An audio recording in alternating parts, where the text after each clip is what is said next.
Esta é a vitória que vence o mundo, a nossa fé. Com este versículo como tema, o grupo de oração Cordeiro da Paz quer neste ano de 2013 te convidar a renovar sua fé em Jesus Cristo. O Espírito de Deus está neste lugar. Você pode ser renovado pelo Ministério de Acolhida. O Espírito de Deus está neste lugar. Ministério de Comunicação Social. O Espírito de Deus se move neste lugar. Ministério de Intercessão. Solar está aqui para libertar. Ministério de Música. Para guiar, o Espírito de Deus está aqui. Ou pelo Ministério de Pregação. Toca minha mente, meu coração, enche minha vida do teu amor. Todos nós da Renovação Carismática Católica de Mato Grosso queremos compartilhar o amor de Deus e o Espírito Santo com você. O Espírito de Deus está neste lugar. Grupo de oração Cordeiro da Paz. Esta é a vitória que vence o mundo. A nossa fé. O Espírito.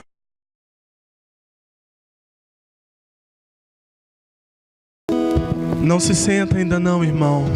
Fica de pé. Olha para mim. Dá um sorriso para mim agora. O mais bonito que você é capaz. O mais bonito que você consegue. Agora olha para esse irmão que está do seu lado, com esse mesmo sorriso, e sauda ele com a paz de Jesus. Não, irmão, para só um minuto. Eu preciso confessar antes uma coisa para vocês e para o Ministério de Música também. Essa música Eu Navegarei, eu já ouvi ela em muitos lugares, no estado do Tocantins, no estado de Goiás, aqui no Mato Grosso, mas eu nunca na minha vida ouvi ela ser cantada com tanta autoridade e com tanta propriedade como eu ouvi hoje.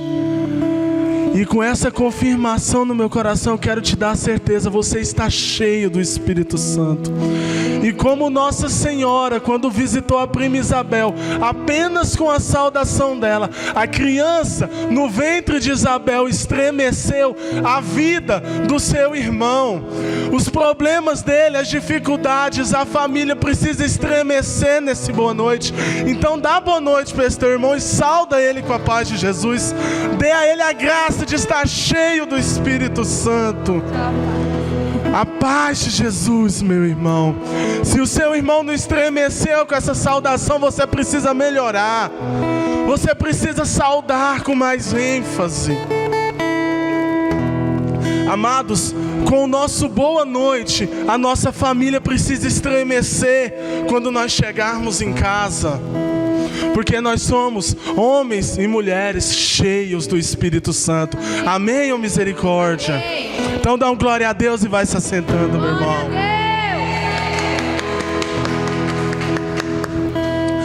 Amados, boa noite. Eu me chamo Luiz Otávio. Pode se assentando. Boa noite, eu me chamo Luiz Otávio. Tenho 26 anos. Estou atualmente, pela misericórdia de Deus, na coordenação da Paróquia Catedral e do grupo de oração Bom Jesus. Sou natural do estado de Goiás. Estou aqui no Mato Grosso a trabalho também para a honra e glória do nome do Senhor. Foi uma promessa cumprida pelo Senhor. E é com muita, mas muita alegria que eu venho falar para vocês hoje de um tema que muitas das vezes nós acabamos nos esquecendo dessa realidade. Mas Cristo, mediador entre Deus e os homens. Repete comigo: Cristo é o meu mediador entre mim e entre Deus. Agora olha para quem está do seu lado e fala essa realidade para ele. Cristo é o mediador entre você e Deus. Olha para quem está do outro lado e fala essa realidade para essa pessoa. Profetiza. O Senhor hoje tem missão de profeta na vida do seu irmão. Amados, eu estou pregando a renovação carismática católica. A renovação carismática não é silenciosa assim. Fala para ele, Cristo é mediador entre você e entre Deus. Proclama essa realidade na vida dele. Amém. Irmãos, tome comigo a tua palavra no livro de Hebreus, capítulo 2.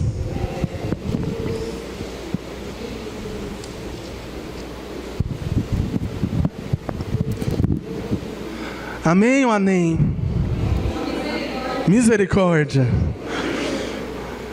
Hebreus capítulo 2, tradução da Ave Maria, página 1527.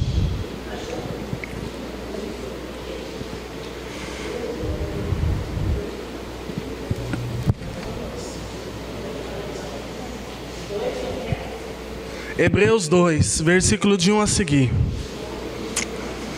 Quem não achou, presta atenção nessa leitura. Por isso, é necessário prestarmos a maior atenção à mensagem que temos recebido, para não acontecer que nos desviemos do caminho reto. A palavra anunciada por intermédio dos anjos era a tal ponto válida, que toda transgressão ou desobediência recebeu o justo castigo. Como então escaparemos nós, se agora desprezarmos a mensagem da salvação, tão sublime, anunciada primeiro pelo Senhor e depois confirmada pelos que ouviram, comprovando-a o próprio Deus, por sinais, prodígios, milagres e pelos dons do Espírito Santo, repartidos segundo a sua vontade? Não foi tampouco os anjos que Deus submeteu o mundo vindouro, de que falamos. Alguém em certa passagem afirmou: que é o homem para que dele te lembres, ou o filho do homem para que o visites? Por pouco tempo o colocastes inferior aos anjos, de glória e de honra o coroaste, e sujeitaste a seus pés todas as coisas. Ora, se lhe sujeitou todas as coisas, nada deixou que não ficasse sujeito. Atualmente, é verdade, não vemos que tudo que esteja sujeito, mas aquele que fora colocado por pouco tempo abaixo dos anjos, Jesus, nós o vemos, por sua paixão e morte, coroado de glória e de honra. Assim, pela graça de Deus, a sua morte aproveita a todos os homens. Aquele para quem e por quem todas as coisas existem, desejando conduzir à glória numerosos filhos, deliberou elevar à perfeição, pelo sofrimento, o autor da salvação deles, para que santificadores e santificados formem um só todo. Por isso, Jesus não hesita em chamá-los seus irmãos, dizendo: anunciarei teu nome a meus irmãos. No meio da assembleia cantarei os teus louvores. E outra vez, quanto a mim, ponho nele a minha confiança. Eis-me aqui, eu e os filhos que Deus me deu. Palavra do Senhor. Amados, nós temos Cristo como mediador entre nós e entre Deus. Mas eu quero começar essa pregação perguntando para você: por que nós precisamos de um mediador? Olha para quem está do seu lado e pergunta para ele: por que você precisa de um mediador, meu irmão? Agora você que ouviu essa pergunta, responda para o seu irmão: por que você precisa de um mediador?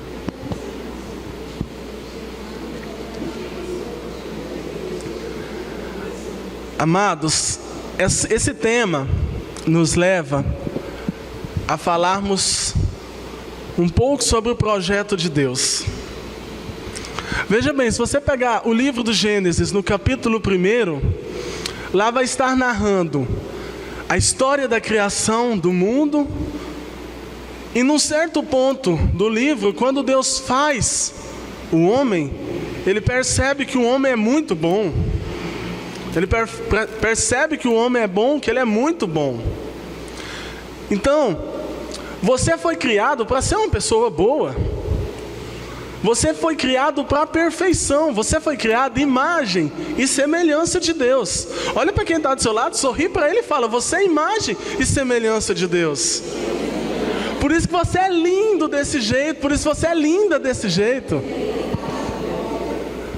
Amados, e criados imagem e semelhança de Deus, criados para a perfeição. Eu fico imaginando a cena no Jardim do Éden, porque no princípio, antes do pecado adentrar o mundo, Deus caminhava pelo jardim junto com as suas criaturas. Deus caminhava no jardim junto com o homem. Olha o nível de intimidade. Quando você sai para passear, você sai para passear com alguém que você gosta, com alguém que você se sente bem ao seu lado. E Deus se sentia bem caminhando ao lado do homem. Mas num dado momento, por inveja do demônio, foi plantado no coração do homem, através de uma mentira, o pecado. Qual foi o primeiro pecado? Orgulho ou desobediência? Desobediência. O homem, ele desobedeceu a ordem de Deus. Deus falou que não era para comer do fruto da árvore da ciência do bem e do mal, que não é maçã. Vocês que não comem maçã por causa disso, podem voltar a comer, não é maçã. E o homem caiu em desobediência. O homem quis assemelhar-se a Deus por achar, através da mentira do demônio, que Deus os estava enganando. E desde esse tempo veio sobre o homem a tragédia do pecado original, que está impregnado em mim e em cada um de vocês. Mas Deus não desiste das suas criaturas. Deus não desiste dos seus filhos. Deus não desistiu de mim no meu pecado, não desiste de você. E durante toda a história da humanidade, Deus falou com o homem através de profetas, através de sinais, através de milagres. Deus falou por muitas e muitas e muitas gerações. Deus fez alianças as quais o homem quebrou. E num dado momento, Deus percebeu que era necessário ir além. Desde quando o homem foi expulso do paraíso, o homem passou a não enxergar mais a face de Deus. O homem passou a não gozar desse privilégio de estar diretamente na presença de Deus, como estava no paraíso. E num dado momento, Deus resolve sair da esfera do céu, sair da perfeição do céu e se fazer homem e habitar no meio de nós. Deus percebe que falar com os homens não estava mais surtindo efeito. Então, a partir disso, Deus resolve estar no nosso meio, em presença física, em corpo. E fez isso através da Virgem Maria. Fez isso quando o Verbo se encarnou e habitou no meio de nós. Amados, eu fico imaginando a realidade, a tal ponto que Deus precisou chegar. Deus precisou estar presente no meio de nós. E se nós olharmos o Evangelho, nós vamos perceber que Deus, na presença de Jesus, se assemelhou a nós em tudo, menos no pecado. E o Senhor gastou muito tempo em preparação até começar o anúncio do reino de Deus, até começar a fazer os milagres, até começar a se manifestar novamente no nosso meio através de sinais, através de prodígios. E qual foi a resposta do homem para Deus? Crucificação. O homem não conseguiu compreender naquele momento que havia um mediador. Ele não conseguiu compreender naquele momento que Deus tinha saído do seu plano, do seu trono de perfeição, para habitar no meio do homem, para oferecer a ele a salvação, porque a palavra na carta de Pedro, segunda carta de Pedro, capítulo 3, versículo 9, vem falar que Deus não quer que nenhum de nós nos percamos. Deus não quer que você se perca. Deus não quer que a nossa família se perca, que as pessoas no nosso local de trabalho se percam, que ninguém que nós conhecemos se perca. E Deus, naquele momento, encarnado, anunciando o reino para cada um de nós, teve como resposta humana a crucificação e a morte. Mas algumas pessoas compreenderam esse chamado de Deus, compreenderam esse apelo de Deus, que foram os apóstolos que andaram junto com o Senhor. E o Senhor, naquele momento, cumprindo a obra de redenção na crucificação, lava a humanidade do seu pecado. Mas o projeto de salvação de Deus não para nesse ponto. O projeto de salvação de Deus vai mais além. Se o Senhor já nos lavou do nosso pecado na cruz, por que nós ainda continuamos pecando? Por que nós ainda continuamos no sofrimento? Olha para quem está do seu lado e pergunta: por que nós ainda continuamos no sofrimento? Pergunta para quem está do outro lado.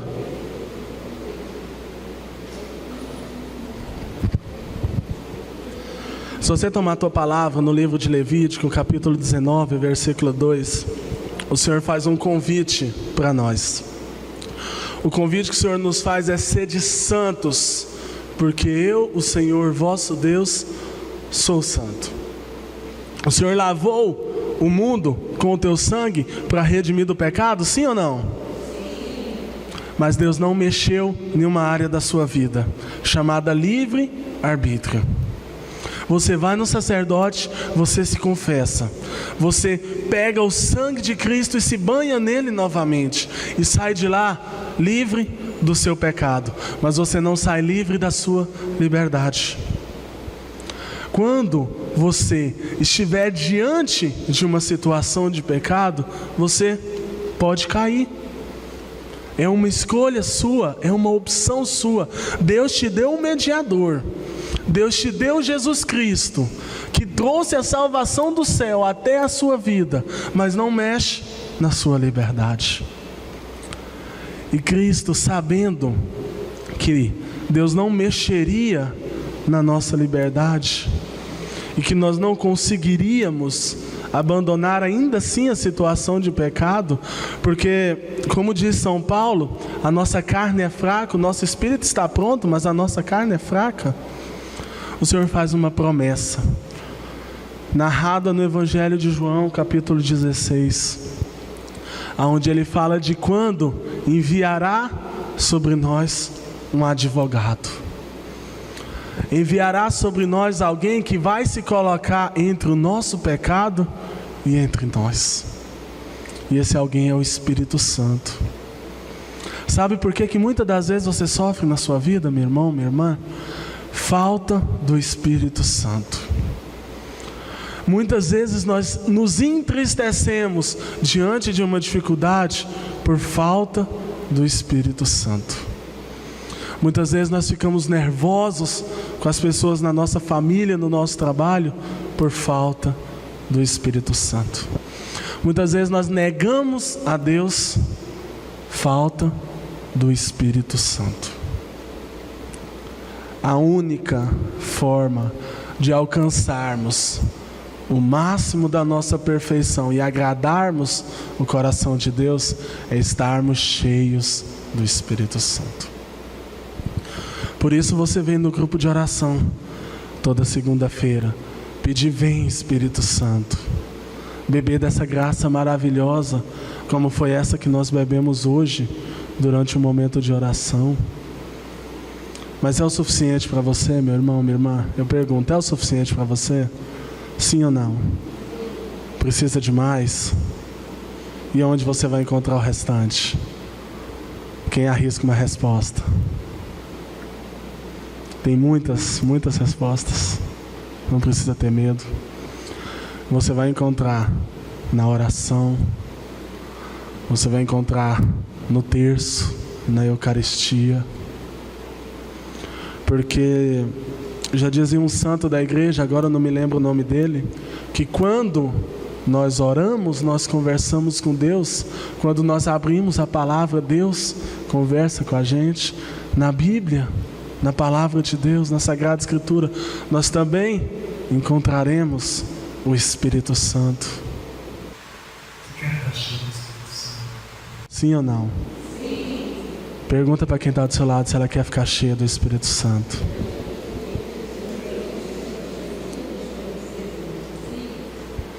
Amados, o Espírito Santo é uma realidade tão importante na nossa vida, porque somente Ele é capaz de nos convencermos das situações de pecado que nós vivemos.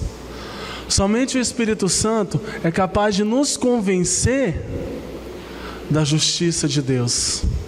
Que Deus é amor, mas Deus também é justiça. Deus é misericórdia, mas também é justo. Somente o Espírito Santo é capaz de nos convencer que Jesus é o Senhor. E somente Ele é capaz de nos convencer que Cristo é o único mediador entre Deus e entre nós. Aí você me pergunta, e como ficam os santos? E como fica Nossa Senhora? Nós aprendemos desde pequeno que Nossa Senhora é mediadora, né? Medianeira de todas as graças. Qual o papel de Maria nesse cenário, então? O papel de Maria é o de nos preparar para encontrar com Cristo. O papel de Maria é o de nos preparar para acolhermos nos nossos corações essa realidade que é Cristo como mediador. Muitas das vezes nós ouvimos ataques de outras religiões justamente pegando nessa palavra. Quando nos falam, mas o único mediador entre Deus e os homens é Cristo Jesus. É verdade, é o único mediador. Nossa Senhora não está aí para tomar esse papel. Ela está aí para nos entregar a Cristo. Vai ficando de pé, meu irmão, e vai pedindo para que Nossa Senhora, tão presente nas nossas vidas, possa vir nos apresentar para Cristo Jesus. E possa vir nesse momento em intercessão, pedindo o derramamento do Espírito Santo no nosso meio.